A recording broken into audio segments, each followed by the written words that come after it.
बहुत ही भावुक दिन है, क्योंकि आप सब जानते हैं कि फिल्म इंडस्ट्री से जो मेरा रिश्ता रहा है, मुझसे पहले मेरी एक बहन रोडू क्षेत्र, इसी एरिया शिमला के एरिया की प्रीति जिंटा जी, उन्होंने भी मुंबई नगरी में अपना नाम कमाया। और मुझे एक छोटा सा किस्सा याद आता है। जब मैं वहां संघर्ष कर रही थी, 2006 या 7 की बात है, तो मेरे पास काम नहीं था, बहुत काम कम मुझे मिलता था, उसके लेकर मैं हमेशा चिंतित रहती थी। तो हमारे एक बहुत ही जाने माने फोटोग्राफर उस वक्त के थे, राकेश श्रेष्ठा जी, बहुत ही बड़े फोटोग्राफर थे। तो मेरे काम से प्रभावित रहते थे और मुझे उन्होंने कहा था कि तुम हिम्मत मत हारना। एक दिन उनका फोन मुझे आया और उस टाइम पे प्रीति जिंटा जी बहुत बड़ी स्टार थी, टॉप मोस्ट स्टार जिसे कहा जाता है बॉलीवुड की, वो थी। और मैं मात्र वहां पे संघर्ष करती थी, लेकिन मेरी उम्मीदें दिन ब दिन टूटती जा रही थी। तो राकेश श्रेष्ठा जी ने मुझे कहा, देखो मैं प्रीति के साथ हूं, अभी शूट कर रहा हूं, चलो मैं तुम्हारी बात कराता हूं। तो मैं एकदम डर गई। मैंने कहा क्या बात करूंगी मैं उनसे और क्या बोलूंगी। तो उन्होंने फोन लिया और जैसे वो हमेशा खिलखिलाकर हंसती हैं, उन्होंने कहा, देखो तुम, अब मैंने हिमाचल का झंडा गाड़ा, अब मेरे बाद तुम हिमाचल का झंडा गाड़ना। तो ये भावुक उनके साथ जो मेरा वार्तालाप हुआ था, मुझे हमेशा याद रहेगा। और आज जैसे ही मैं रामपुर में आई तो मेरी बहनों ने मुझे ये ड्रेस दिया। और आप सब बहनें जानती हैं कि महिलाओं के लिए सारी दुनिया की जायदाद गहने एक तरफ और ड्रेस पाने का सुख एक तरफ।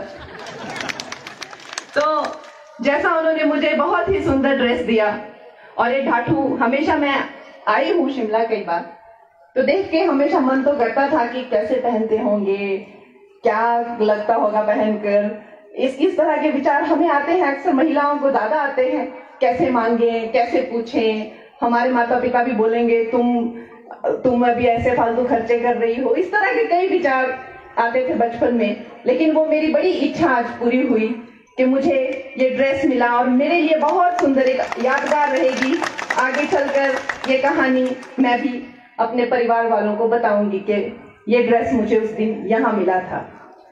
दोस्तों, हमारे जो हिमाचल के लोग होते हैं, हम बड़े ही भोले और सीधे साधे होते हैं, लेकिन आपने देखा कि मेरी हर बात को लेकर मुझ पर आक्रमण हो रहे हैं। यहाँ तक कि मैं कोई ड्रेस पहन लूं किसी क्षेत्र की, उसको लेकर भी मुझ पर टिप्पणियां हो रही हैं, अभद्र बातें हो रही हैं कि जैसे फिल्म की वो शूटिंग कर रही है। दोस्तों, हमारा जो भारत है, ये हर तरह की सांस्कृतिक विविधताएं, सांस्कृतिक धरोहर, विरासत, ये हमें संपूर्ण भारत में मिली है। अगर मैं कभी गुजरात जाती हूँ तो अवश्य ही हर लड़की की तरह मेरा मन करता है कि वो जो कच्छ की एम्ब्रॉयडरी, जो शीशे वाली कढ़ाई वाले जो लहंगे पहन के लड़कियां गरबा करती हैं कि हम भी काश ऐसा करें। अगर हम महाराष्ट्र जाते हैं तो मन करता है कि हम भी ये खरीदती हूँ और हमेशा पहनती हूँ।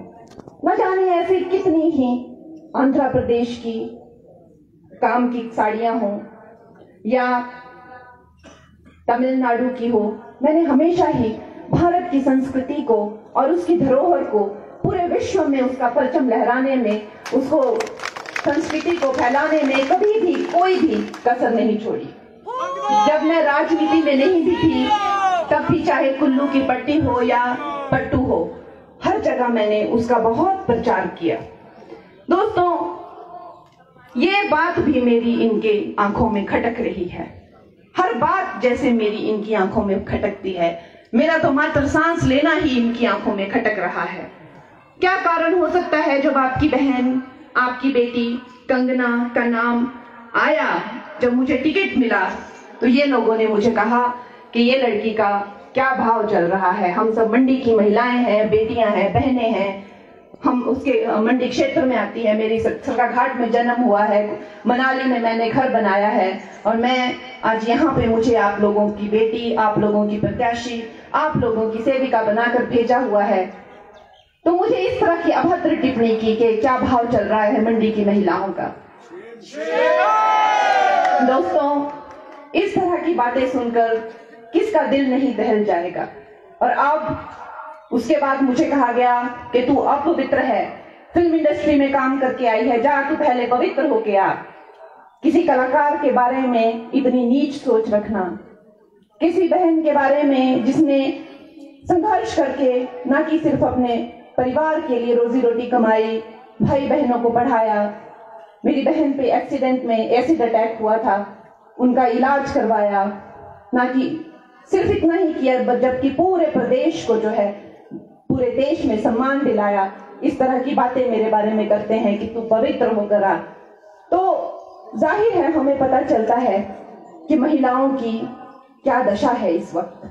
दोस्तों, एक तरफ ये कांग्रेस के लोग हैं जो इस तरह की बातें करते हैं क्योंकि ये अमीर घरों के बच्चे हैं, ये हर तरह की सुख सुविधाओं में पले बड़े हैं।